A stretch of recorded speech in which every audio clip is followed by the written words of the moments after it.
Umaabot sa 20 pamilya ang nagsilika sa muling pagsiklab ng sa lalawigan ng Maguindanao. Ayon kay 6th Infantry Division Philippine Army spokesman Colonel Dixon Hermoso, na dakong alas 6:40 kagabi sinalakay ng mga miyembro ng Bangsamoro Islamic Freedom Fighters ang detachment ng militar sa barangay Ganta Sharif Saidona, Mustafa. Isang sundalo ang nasugatan habang 3 sa BIFF. Agad itong natugunan ng mga sundalo na gumanti ng putok sa mga rebelde kung saan tumagal ng 30 minuto ang palitan ng putok sa magkabilang panig.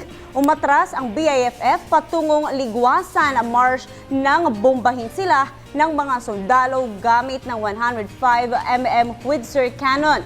Balak daw sana ng mga rebelde na agawin ang kanilang kampo na nakubkob ng militar sa kasagsagan ng sagupaan sa Maguindanao. Sa ngayon ay todo bantay ang militar at pulisya sa mga lugar na posibleng target na salakayin pa ng BIFF sa Maguindanao.